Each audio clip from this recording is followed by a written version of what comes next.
Growing Home is a social enterprise. It's a not-for-profit organization that operates transitional jobs and does work with community development. And today I'll be focusing on organizing for urban agriculture, what we've learned in Chicago over the past 20 years, the history, the opportunities, the challenges of urban agriculture. And I'll focus on different levels. First, the level of Growing Home as an organization, what we've done and what we've learned. Secondly, a community, focusing on the community of Englewood on the south side of Chicago. And third, a little bigger picture in the city, how we've organized networks to promote urban agriculture. Our mission, Growing Home's mission, is to operate, promote, and demonstrate the use of organic agriculture as a vehicle for job training, employment, and community development. We got started many years ago in the early 90s, and Les Brown, who was our founder, had this vision, had this idea for connecting homeless people with urban agriculture. Les had grown up on a farm in Georgia. He knew the power, the transformative power of growing food. And he also was the founder of the Chicago Coalition for the Homeless. He knew a lot about homeless people, and just what he wrote here sums up the basic vision and idea of Growing Home, that homeless people are often without roots. They're not tied down, not connected, and not part of their family anymore. Our organic farming program is a way for them to connect with nature, to plant and nurture roots over a period of time. When you get involved in taking responsibility for caring for something, creating an environment that produces growth, then it helps you build self-esteem. And that's what we've seen over the years with the people that we've worked with. We've had many opportunities, many challenges over the years, and a lot of it relates to land and how we acquire land. Something, just talking to people here, is people face similar challenges. And that's something I keep noticing, is the similarities between the two cities, similarities between what we've gone through and what you're going through. In the U.S., there's an act called the McKinney Act. The McKinney Act, it focuses on homelessness, on all issues of homelessness. Specifically, it talks about federal surplus property. Any federal surplus property can be given to a not-for-profit organization that works with homeless people and does job training. So, being creative, Les and the Coalition for the Homeless in 1992 put a bid in for some land just to the south of Navy Pier. And Navy Pier today, some of you have been to Chicago know, Navy Pier is this big tourist attraction. That's what the city turned it into. In the early 90s, there wasn't a whole lot there. They used to do some concerts, but there wasn't a whole lot there. So they put in a bid for land right next to Navy Pier, and were given that land.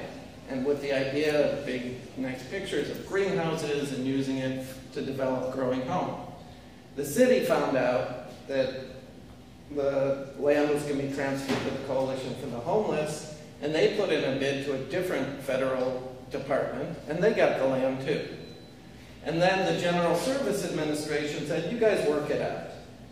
So that was the help we got from the federal government. The next 4 years were spent negotiating, and eventually, in 1996, gave up the sliver on the river, that's what it was called, right next to the river. Gave that up and did a land transfer to about an acre of land was transferred to the Coalition for the Homeless. At that time, when Growing Home was founded. And it seemed like a good chunk of land. It was right next to a housing project, just what we were interested in doing. The only problem was it was a brownfield. And in the agreement at the time, the city said, okay, we'll give you land, we'll give you $50,000 for planning, and we'll help you clean it up. Well, of course, it wasn't that simple. And when I started with Growing Home in 2001, we still had that land. It was still a brownfield. It would have cost $300,000 just to do the initial cleanup. And at the time, the city was saying, we don't have the budget for that. So that was just one of the many challenges we faced over the years. And then in 1998, Les found out about some land outside the city, 75 miles outside the city in Marseilles, Illinois. In a rural community, don't have a picture there of the house. It used to be a federal weather station, and it closed down when the technology was changing. It closed down in the early 90s, was abandoned, building falling apart. And started talking to someone local from the USDA who said, yeah, this is a great idea, you guys should do it. Put in a bid, and surprisingly, we got the land. The question is, how do you take a program that's meant for urban agriculture and people from Chicago and transfer it to working with rural property that's 75 miles away? That was pretty much the situation when I started again in 2001. We had this other land, and we had the challenge of what do we do with the land? And also we had some initial funders who said, you need to start a program or else we're going to take away the funding. So 2001, we have the brownfield, we have this land out here, and trying to figure out what to do. We met with, at that time, with Will Allen. He was also just getting started, and he suggested we partner together and work together that first year. Many of you, I'm sure, recognize Will, big former basketball player. So Will, Les, and I got together, came up with an agreement. We were supported by Heifer International.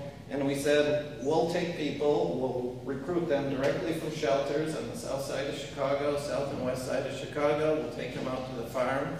Growing Power provided us with some support with our farm manager for the first year. And we started growing. We started turning this abandoned place. Will came and looked at the soil and said, this stuff is dead. You know, the first thing you have to do is build up the soil. And that's one of the things Will always works on. Another thing that he told me at the beginning, he said, make sure you take lots of pictures and document what you're doing. I don't know if any of you have ever seen Will's slideshow. It's about 1,000 slides. I'm not going to do that today.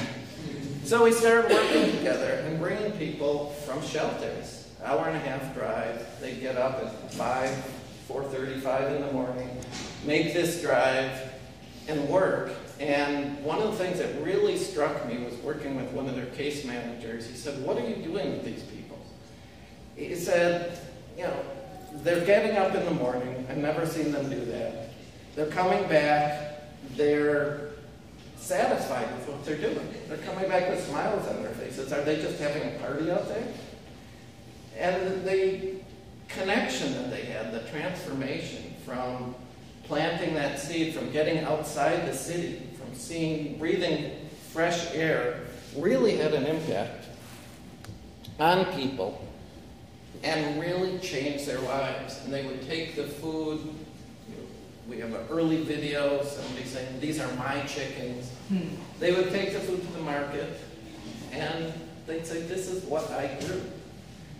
We learned a whole lot that year, a lot of challenges. There were days when the farm manager wasn't there or nobody else was there, so Les and I would go out and do the farming. And I was the only staff person. In fact, when I started, I was in the hallway of the Chicago Coalition for the Homeless, and slowly, after a while, they found a desk in front of the office for me, but I was the only staff person, which is why we had to partner with organizations like Growing Power and make sure that we were able to do the work. That first year, we learned a lot of lessons. We learned, among other things, we need to have our own farm manager, we need to have a curriculum, we need to find a place in the city where we can work so that it's not just people going out 4 days a week. One of the things we did from the start, that first year people were with us for 6 months, from the start it was transitional jobs, meaning that people got paid for the work they did, minimum wage, but while they were with us they got some type of stipend, which for many of the people that were with us, this was the first time that they had a legitimate job, a job that wasn't in the underground economy. We hired Larry O'Toole, he's on the left there next to me, and Larry, great farmer, very idealistic, also had been an educator.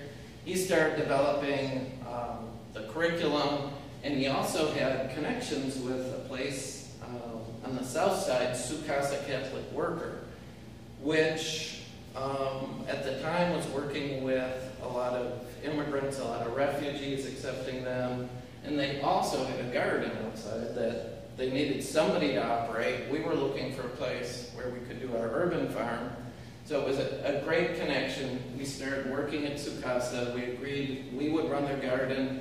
They would have first access to anything we grew, and everything else would go to a farmer's market.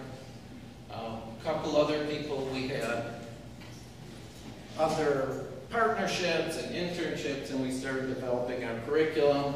The woman in red there had gone to Cornell and had a master's in soil science from Cornell, so she was the perfect person to develop a curriculum. And slowly over time, the program progressed. The number of people that we worked with grew. We started working with 9 people our first year, second year 13. Today we are working with 40 people a year. And we also outgrew this space. This space is about half acre total, about a quarter acre of growing space. But it was a good way to get started working in the city, and it was a good partnership, and we're still working with Sukasa.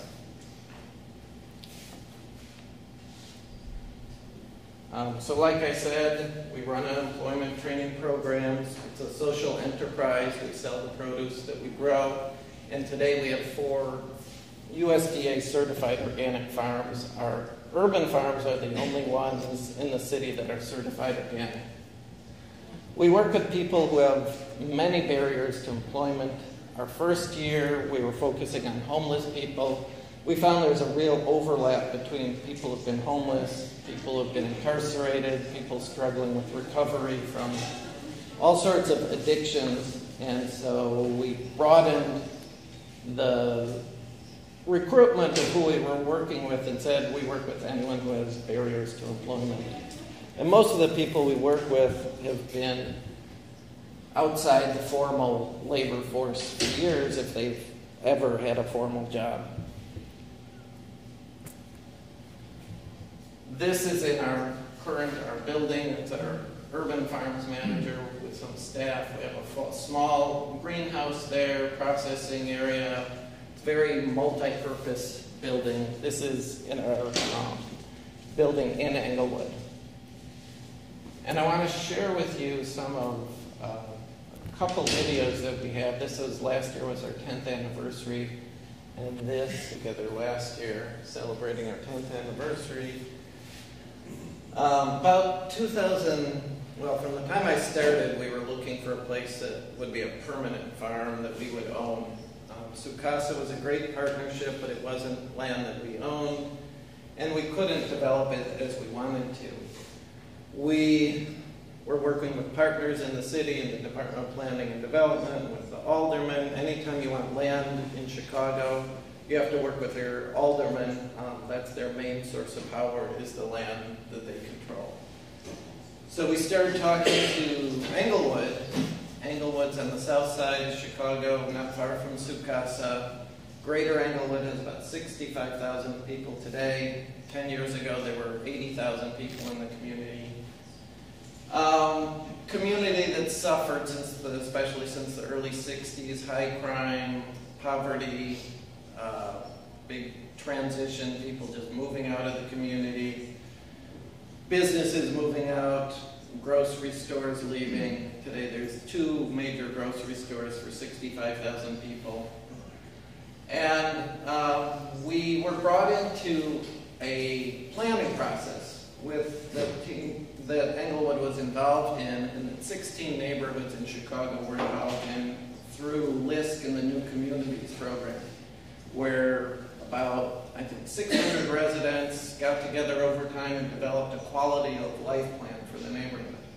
And the quality of life plan that the residents and others like Growing Home came up with was to develop an urban agriculture district right in Englewood. An area, there they have it penciled in up at the top, urban agriculture district, that would have urban farms, that would have training programs, that would have other similar businesses, all related to food as a real catalyst for developing that community and turning that neighborhood around. In 2006, working again with all these players, we found this land, and it's now our Wood Street farm. It had been abandoned and was vacant for over 30 years. There were cars that parked there and people did their drug deals there. But like many lots in many areas, it's just a vacant lot. That was June 2006. And that's the farm today. We now have 3 hoop houses there, about 8,400 square feet of growing space. Last year we grew over 13,000 pounds of food there. And like I said, we developed this as a certified organic farm, which was pretty unique in Chicago, and I think unique among most urban farms that you look at around the U.S. And this allowed us to grow the number of people that we worked with. It allowed us to grow our business and all together become an attraction for the community and something that was really unique. Of course, we were talking about an urban agriculture district. So if you want to have an urban agriculture district, you can't just have one farm. We started looking at our second farm a couple of years ago. And the challenges of getting our first farm, the Wood Street farm, it took us 3 years from 2006 till summer of 2009 when we had our opening. No one else had done this in Chicago, and there hadn't been another land transfer, so it took 14 months for a redevelopment agreement with the city, and at the time there was no urban agriculture ordinance, so it was zoned as a technical institute. And we were treated as developers. We were told we had to put up fencing and landscaping just like any other developer would do. Finally, we were able to have our opening in 2009. A nice building, it's just right up here. You can see some of the structures. And thinking ahead, trying to figure out what would be next, we found some more city-owned land. That's the extension farm. And we were not interested in being landowners. We didn't want people to say, oh, Growing Home, they're just grabbing up all this land. So we were talking about other ways that we could get the land and operate without being landowners. And the city suggested that we work with NeighborSpace. I spoke with the executive director of NeighborSpace. NeighborSpace is an urban land trust that until we started working with them had just worked with community gardens, about 75 gardens. They're a not-for-profit, but they also have controlled by the Park District, the city, and I think the county. And they said, okay, we could have an urban farm too. Why would we just do community gardens? They work with the city transfers the land to them, they own the land, they manage the land, and they keep the land in perpetuity, so it'll never be developed as long as it's being used for urban gardening or now urban farming. That was, I think, 2011. We started talking to them. We thought, of course, it would go faster than it did. Everything always takes a little longer than you hope it will. But they took them about 6 or 8 months till their board came along with their executive director was ready to run. He had to convince the board that they need a policy for urban farms and not just community gardens. And their policy says that they'll work with urban farms and urban farming organizations as long as they're not-for-profit organizations. They wouldn't work just with someone, an individual who wanted to have an urban farm and make money off of that farm. The idea of having the community benefit was really important for neighbor space. This was the land of our new farm, the extension farm that I pointed out there. And working with the city, I think what I find interesting in the whole story and seeing things over the past 10 plus years is how the city changed in how they viewed urban farming and how they viewed our work.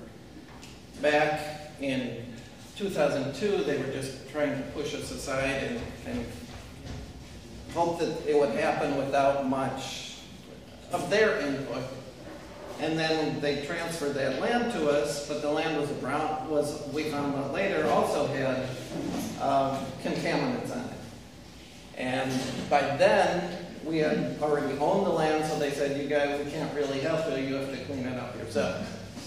When it got time to doing this farm, they put us in touch with Neighbor Space, and they also felt a little bad that we had to do the whole cleanup, so they said, we'll take care of cleaning up the site, we'll take care of preparing the site, leveling it off, putting in virgin stone so that it can be used as an urban farm and we don't have to deal with the soil, the city soil, and also putting in a fence. So they estimate that they spent about $300,000 preparing that site and making sure that we could use it, which is a huge jump from where they were 10 years before that. And I think, listening to all of you, it seemed similar that the municipality, the city often learns from the groups that are doing the work on the ground, and the grassroots has a huge effect on policy at the city level. So this is our newest hoop house at our new site. It's very similar to what they have over at Everdale. I was there a couple of days ago. It's not quite as long, but it's the same company, and we'll be having, our tomatoes are already starting to grow. They'll grow pretty much up to the ceiling in that hoop house. One of the things we learned as we've gone along also, originally Growing Home's mission focused on the job training, which is still our focus, and the social enterprise, the urban and organic farming. And we learned being in a community like Englewood especially, but any community, is we need to invite people in. It's not just about being isolated and doing the work ourselves, but it's about working with the community, and community outreach was really important. And I think learned that especially our first year in 2007, when there was a lot of vandalism. Kids would come around and break windows, and it was a struggle in the community. And we put up a farm stand. We even were collecting food stamps, and hardly anybody came. So we realized it's not just about offering the food to the community, even when they asked for it, even when we were asked to be there. It's about engaging the community and educating and having workshops and doing many activities that bring in the community. I was talking to Wally and Karen about that yesterday. How do you create an atmosphere where the community sees it as part of their community, and they want to be involved, and they want to share their cultural heritage. So we have weekly farm stands where we have food stamps, and we also have a double value coupon. So if somebody uses a food stamp, for every $1 they spend, they get $2 of food. Of course, this is all based on subsidies and grants that we get that allow us to do this work. We have regular open houses and farm tours. Last year, I know over 500 people came through our farm and visited and saw all the work that we're doing. We work with local schools and universities. We have movie events. We even have events of natural beauty products, which people in the community have asked for. We have a great outreach manager who really has a connection with the community. She's from Englewood, and she understands what people are interested in.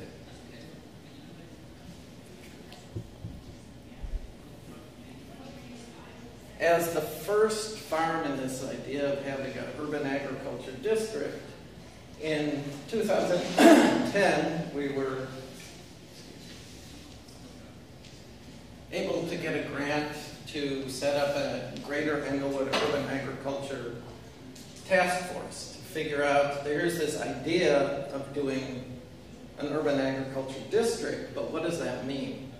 And we had over 80 stakeholders come together regularly to come up with a plan and to define what that district should look like.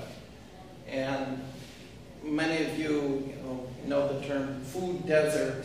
Not crazy about the term, but people there don't have access to good, healthy food. And the idea of the task force from the start was to turn it from this food desert to a food destination. By number one, create a large number of farms. And there's been, I'll tell you about more of the city work, but the land use plan and looking at the land in the area where we are has found along this corridor where we're located, a railroad corridor 2 miles long, there's 28 acres of vacant land. We have now 1.5 acres, but there's still a lot of land that could be turned into urban farms. So it's not all going to be urban farms, but if you have 10, 12 acres of farms, you're going to be growing a whole lot of food. We need to develop more training programs. We need some type of incubator farm so that people have a chance to learn more about farming, about having a business, and eventually getting their own land in Englewood so that you can have individuals who live there having their businesses. And working with other food businesses to plan for food business infrastructure development. So if on the farms we have 200, 300 jobs, if you have cafes, if you have restaurants, if you have composting businesses, you're talking about thousands of jobs in this community and a real economic engine that can help change the community.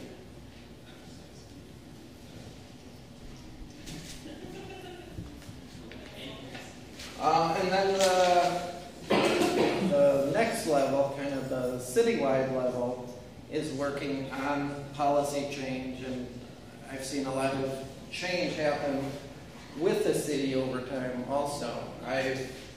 One of the people who helped start Advocates for Urban Agriculture, AUA, in 2002, one of the things that really helped us get started in 2001, 2002, and 2003, there were Illinois Food Security Summits that were funded by the Chicago Community Trust. And they put on really nice events. They took people from the city, they had them for a few days at a resort, and they gave people space where we could get to know each other. People from food banks, from the health perspective, farmers, all sorts of people came together and talked about how we can create this local food system.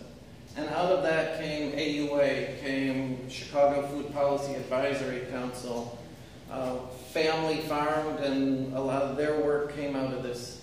So it brought people together, it brought people from the city to start looking at the local food system. AUA started kind of like Tug. It was very informal, people meeting because we felt like getting together and promoting this. We put together a policy paper in our first couple of years that talked about everything in urban agriculture, from backyard gardens to community gardens to commercial urban farms. And we had, I think there were 6 areas in the policy paper: land use, training and education in schools, government food procurement, soil, water, compost, marketing and distribution, entrepreneurial opportunities. Those were the 6 parts of the policy plan that we put together. And then the city said, this sounds good. So they did their own thing. They had task force, and they were looking at it, and they came up with a city plan in 2007, Eat Local and Live Healthy, that was eventually adopted by the Chicago Planning Commission. And there weren't any specific programs with that, but what it did was just give the city reason to have people in different departments work together and work on these policy issues. Continued working with the city. The city set up in 2010 or 2009 a working group and started saying, how can we have zoning changes that will encourage urban agriculture? Like I said, there wasn't any zoning that recognized urban agriculture. So the city was saying, how can we make this happen? It was an interdepartmental group that was meeting regularly. We heard about it. They didn't say, hey, come meet with us and we'll work together. We heard about it and we talked to someone that we've had a connection with. They said, oh, sure, you can come. We'll be glad to share what we're doing. And then we started working together to develop this ordinance. And together, the Daley administration in 2010 proposed an ordinance. It ran into some problems, but eventually in 2011 with the new mayor, Rahm Emanuel, it passed, and now he goes around everywhere he goes saying how much he supports urban agriculture, and he's a big fan of the work we do. He came out to our farms about a month ago, and it's been good to see the change and the recognition that the city gives now to urban agriculture. Just on the side, it's interesting to what I see here is the city has the Food Policy Council is citywide, and in the city, and in Chicago, there is no city Food Policy Council. There's nonprofits or there's networks like AUA that are pushing the work, and then the city has certain people who are assigned to work on these policies. So there's a policy specialist in the mayor's office who works on this, but it's not his focus. He has a lot of other things to do, so it can be hard to get his attention. And then in the Department of Housing and Economic Development, their natural resources people do a lot of work around food and urban agriculture. Specifically, in the last few years, they put together a city food plan. It came through support and funding that focuses on obesity. So it's not so much focused on urban agriculture as how can you get food to lower obesity. And but a big part of the city food plan talks about growing more food and supporting urban agriculture.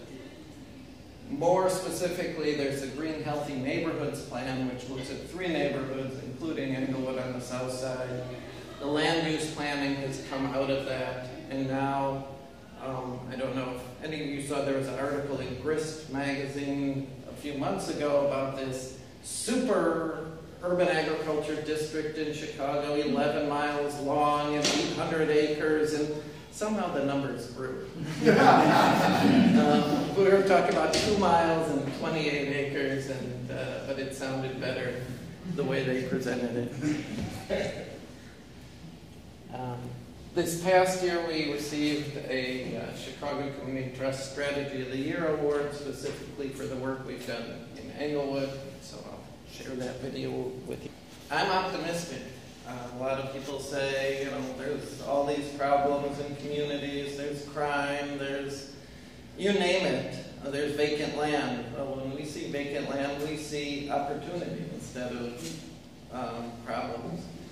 I see young people like Tim, our farm manager, who come to us because they believe in what they're doing. I see people here that are working to change the food system and change the community. So I'm optimistic, and that's pretty much. There's our contact information. I'm here for a couple more days, and I'm here for a lot more with all of you to talk about what you're doing. If you have questions, comments, and like I said, to learn from each other. Thank you.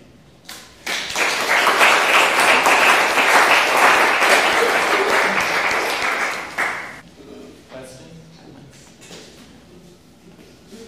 So, Mike, so these people who come through, are they all getting jobs now? How is that? About 70% go on to something productive, meaning full-time or part-time work, additional continuing education or training, and that's our definition of success. We also, today, most of the people we work with have criminal backgrounds, something that's a huge problem in the States. We have, I think, 35,000 people a year coming out of the prison system and in Illinois and don't know what to do with them. 95% of people who have gone through our program in the last year who had criminal backgrounds have stayed out of prison. And the recidivism rate in Illinois is over 50% of people that go back to prison. Right. It's not that people want to go back, but if the door's shut in their face enough times, they'll find a way. People have to live.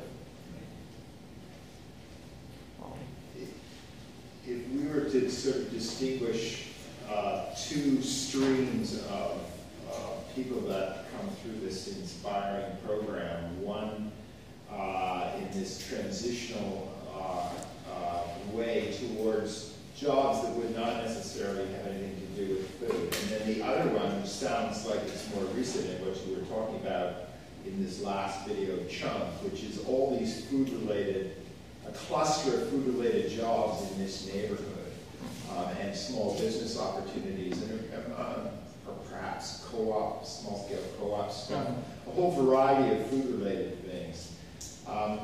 It sounds like this second food-related thing would be sort of a supplement to the main program of the transition to employment. So how do you see that second thing of this cluster of food-related jobs and small business opportunities a bit different perhaps than just the issues of the inspiring rise of self-confidence, the discipline of showing up for work on time, punctuality, and all the kinds of things that the job transition program per se does? Do you see this second thing around the clustering of food-related people who network and work? Do you see that as now a big opportunity for you, or is it still mainly about this job transition and training program? Our focus is the job training and the transition. We're working with some partners to see how we can help other businesses get started. There's 2 cafes starting up in Englewood that have had funding support from some people we've worked with in financing. So trying to help them find the resources to get started we view that as part of our work. And we're looking at a warehouse now that could be turned potentially into a food hub, business incubator, community kitchen. It's something that has huge potential. It's also a challenge to try to make something like that economically viable and sustainable, but that could be the focus for the new businesses. So we're trying to figure that piece out. Yeah, Mary? I guess it's a 2-part question, if they're both short. So the first thing, you may have said this, but are the people who work on the farm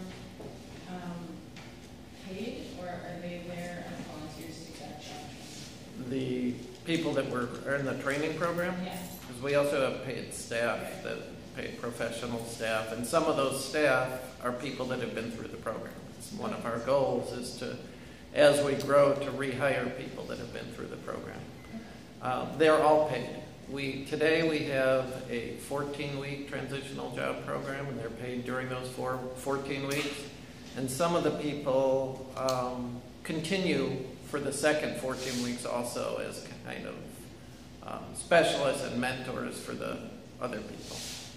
And so then the second part of that is I was just wondering, and you may have said this also at the second, but your funding, when you get grants, to support the work that you're doing. Mm-hmm. Is it mostly from funds that are focused on job creation, job training, or is it sort of a broader swath of The funds? grants, most of the grants are for job training. We get some, a little bit for urban ag and food systems work. And then we get support from individuals. It's more open-ended operational support. And about 12 to 15% of our overall budget is from sales of the produce. Yes. Do you have established relationships with the shelter system in Chicago? We have, I wouldn't say with the shelter system, we still have connections with the Chicago Coalition for the Homeless, and we work with specific, a few shelters that refer people to us. And do you have established relationships with the criminal justice system? So Yes, we get some funding from the Illinois Department of Corrections, and that's a challenge in and of itself. You have some parole officers who are terrific and they get it and want to help you, and then you have others that just treat people terribly. And do you talk a lot about the social determinants of health, like with regards, is there any sort of feedback loop where some of this healthy food goes back into the criminal justice system or into the shelter? That isn't our focus. Our focus is helping people, helping the community, getting some of the food that we grow into the community through our farm stand. We're small farms, so we can't do everything. Yeah. But in the larger picture, there's, I know some of the, on Illinois, on a statewide basis, there's another group, it's the Illinois Local Food Farms and Jobs Council, and one of the policies on a statewide level that was changed was a goal of by 2020 to having all Illinois institutions have 20% of their procurement come from products that are grown in Illinois. So that would be, you know, state-run hospitals, county hospitals, prisons, that sort of thing. My question also has to do with funding, but not so pertaining to the primary goal. But for land acquisition of those that go through your program, and they won't be able to borrow. Mm-hmm. So what kind of financial instruments are using there? Is it just a local lender, or? If someone else wants to start their own Yeah, farm then it's not to through get your program, land, you must have- right now it doesn't exist. We've been talking to the city, and the city is very excited about the idea of incubator farms, having nonprofits. They're willing to give nonprofits the land to work with people for 3, 4, 5 years. There's another group, Windy City Harvest, that's starting a new incubator program. I think Growing Power has one. But when we said, okay, what do the incubating farmers do next? How do they get the land permanently? They said, well, that's complicated. They could get land just like any other individuals do. So we're working on that, but nobody's figured out that piece yet. Yeah.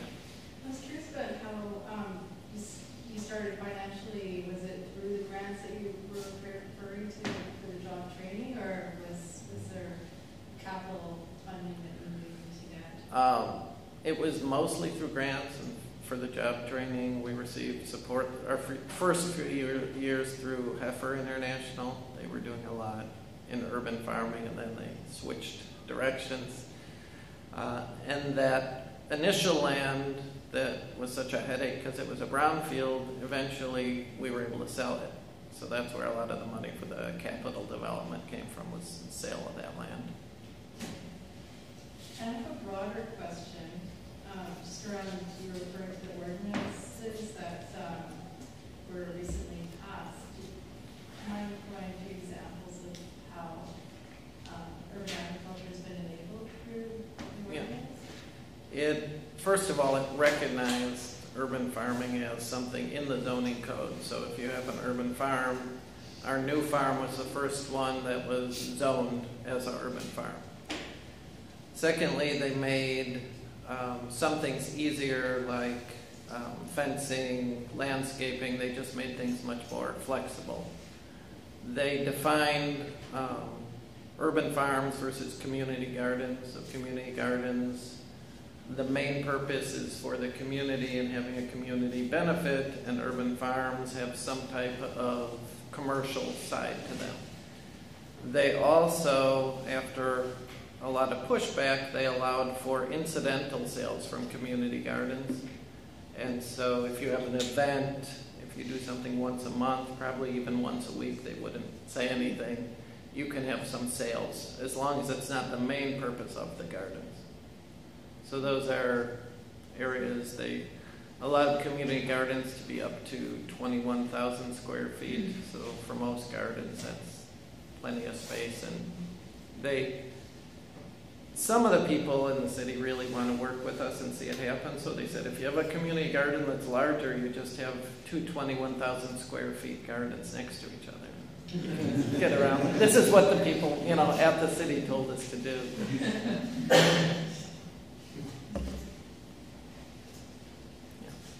Would you please say something about how you've, I don't know if you want to use a specific example or speak in generalities, whatever you prefer, but ideas for community engagement and then the implementation part, because you must have learned a ton about that. Mm-hmm. And some of the things that I'm wondering about is where do your ideas come from? Who feeds the ideas for community engagement? And there must be some tips that have emerged. Yeah, that's a good question. When we started doing our community outreach and engagement, we had a neighborhood committee that we put together, and we asked people what they're interested in, which is how the whole thing of beauty products came about, because it wasn't something we would think about. We were doing some movie nights, and people weren't coming to those movie nights, so then we talked to people more about what they wanted to see. Cooking demonstrations were something everybody said they were interested in.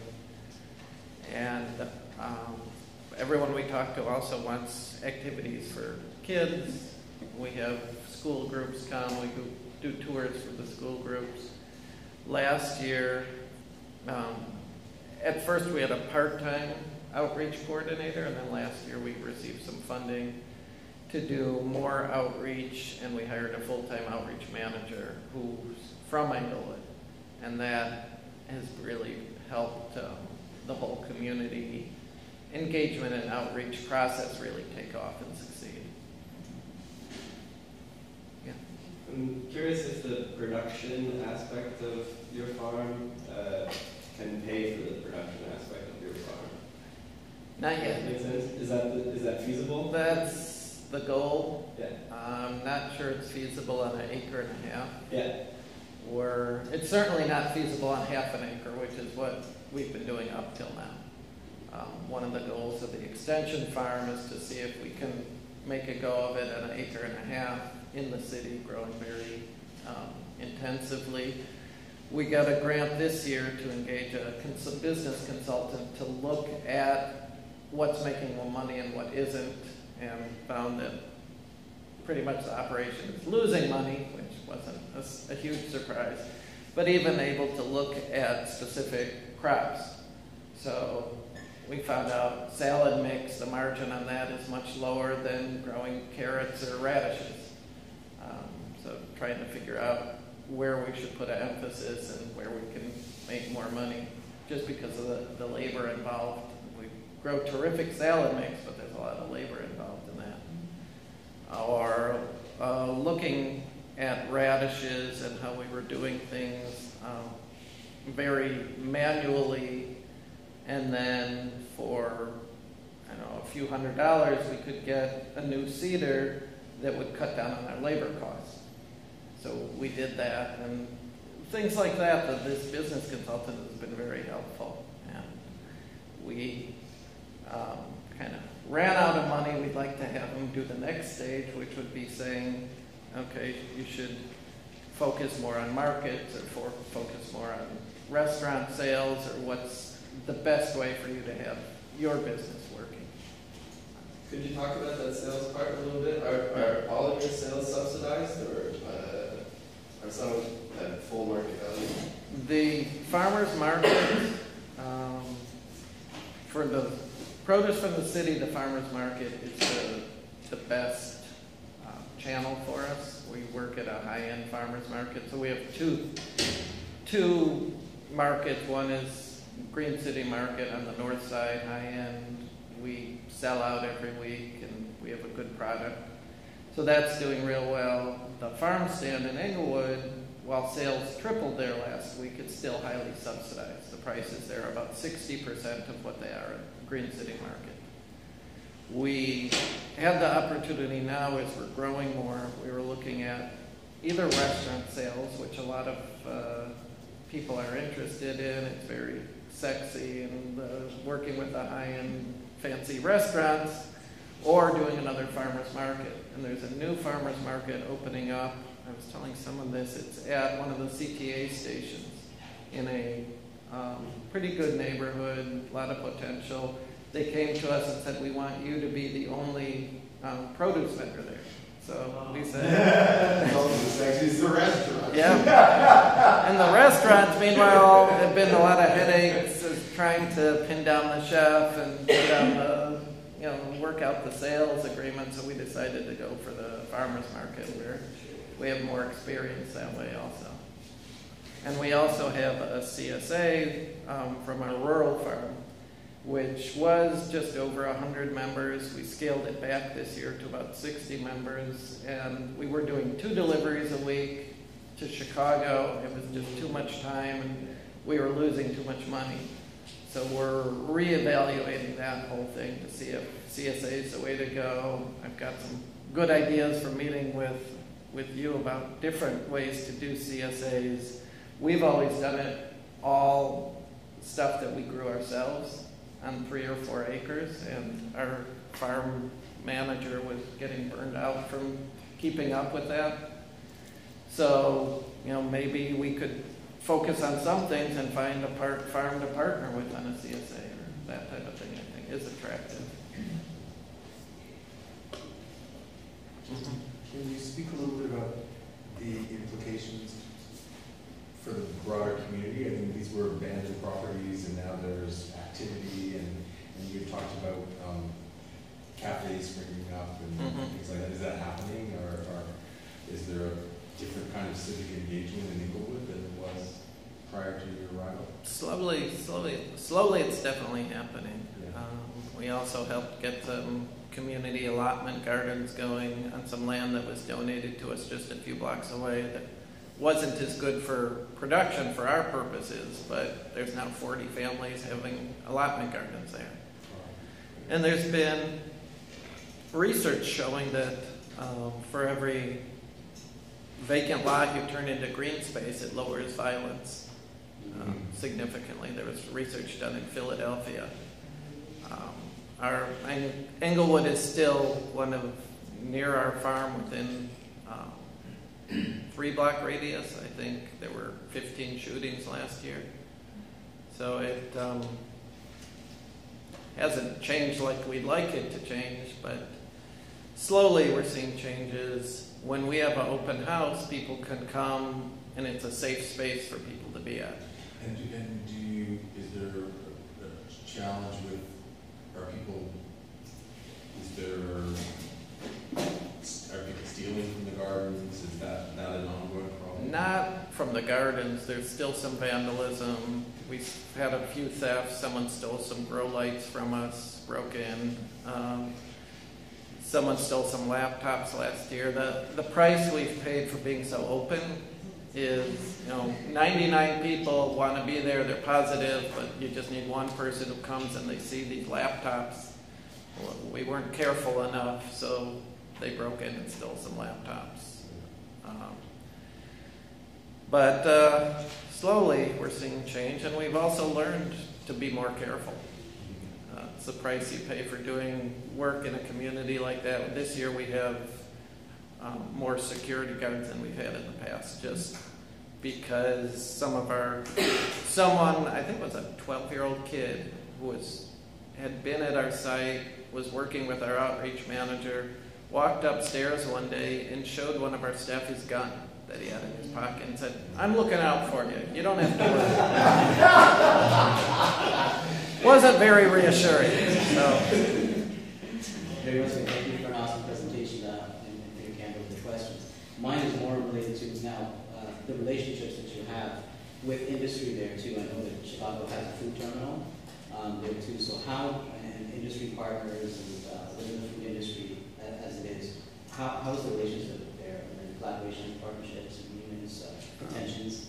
yeah, industry in Englewood is pretty non-existent. There's some over back of the yards, which isn't too far away. There's a new place called The Plant, which took a warehouse and is turning it into reusing space, among other things, vertical farms. There's Testa Produce, which opened a warehouse in back of the yards. And there's Goodness Greenness, which is the biggest distributor of organic produce in the Midwest. They're located just 5 minutes from us. So we have good relationships with them, and we're talking with them. The idea of the food hub, they're partners in that discussion. We're also working with, there's a community college nearby, Kennedy King Community College, that has a culinary institute.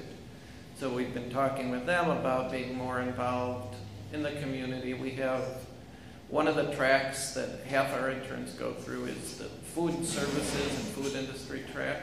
So they get some of their training at the Culinary Institute. Yeah. I was just wondering if you've done any measurement or evaluation on the job training opportunities that can come out of urban agriculture that would be available for other people to look at if you're looking to build that case. That specifically for getting people work in urban agriculture? No, just like often, like when working in urban agriculture, I feel like I have to make the case in a bunch of different ways. So like, oh, you're a health person, I'll talk health to you. Oh, you're a jobs person, okay, let's talk about how this can be employment. So I'm just wondering if you have anything that you've like got on your website or whatever that shows, people can develop these skills or these are the job training benefits of. We certainly have skills, and we have an employment specialist who works on that list of skills. We talk to food service industry, and we have, in fact, I saw someone, one of the chefs from restaurant is coming to talk to our interns about the skills they need to work in a restaurant. So we've developed those skills, both soft skills and hard skills that people need, and we have, like I said, we have 2 tracks. One is food service and one is landscaping. So we specifically train people for those. And we're hopeful that as the urban farming movement grows, there's going to be more jobs available. There's the plant where hopefully there will be some jobs. There's also a large vertical farm in a warehouse just outside Chicago. It's about 70,000 square feet warehouse that is already hiring people, and they've started working. And one of our graduates, either one or 2, but one I know is working there full-time, making about $15 an hour, and it's a good job. So we don't see new farms, like urban farms, as competition as much as opportunity. Joe?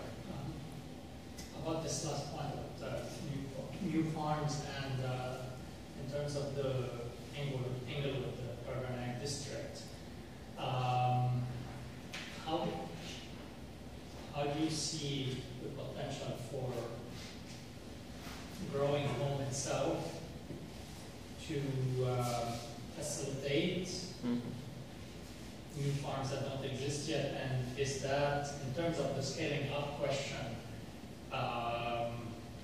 in terms of, you mentioned like buying a seeder, if it's the seeder just for the farms you have now, it's one thing. If it's distributed over additional farms, it's spreads the cost or potentially even revenue generating through the assets you acquire. I mean, have you looked into that potential for not the district actually reinforcing growing home economically, moving more towards that food production recovery through this expansion? The potential of scaling up in that sense. We're definitely looking at other replications and other ways to expand. We're focusing now on our Honore Street farm and getting that up to full production. That's going to take a couple of years and another $100,000 of investment to get that up to speed. I think for the district, having an incubator farm would go far, just starting with that, and then maybe some type of co-ops among small farm. If you could find, each farmer doing half an acre may not make a lot of money, but if you had a co-op and you could work on marketing and selling together as well as sharing equipment, that could be much more successful. So that's the grow. That's right. Our city farm. That's right. Yeah. Something along those lines. And we're talking about other communities also that are interested in having this, perhaps working with a hospital, working with the mental health field. There's a lot of possibilities, things we're looking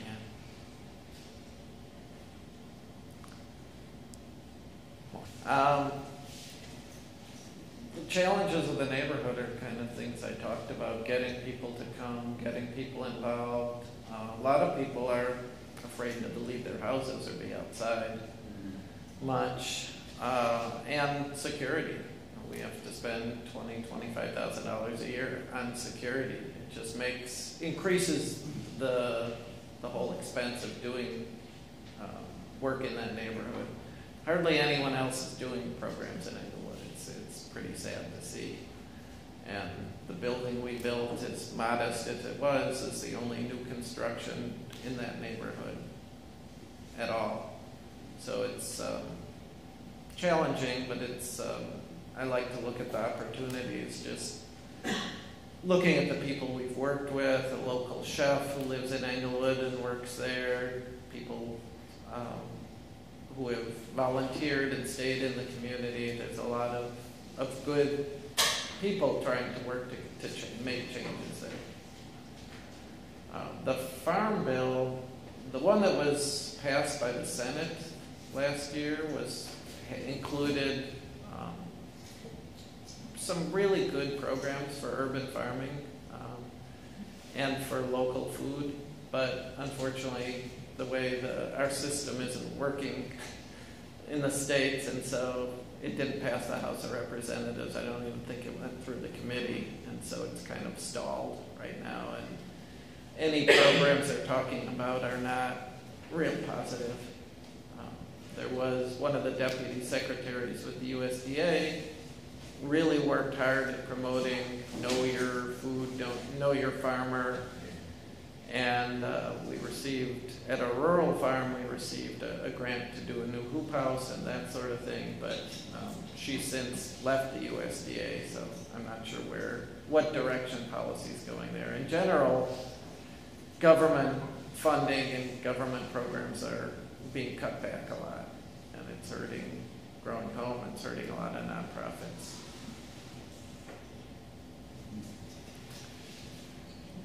All right. Well, thank you very much. Thank you.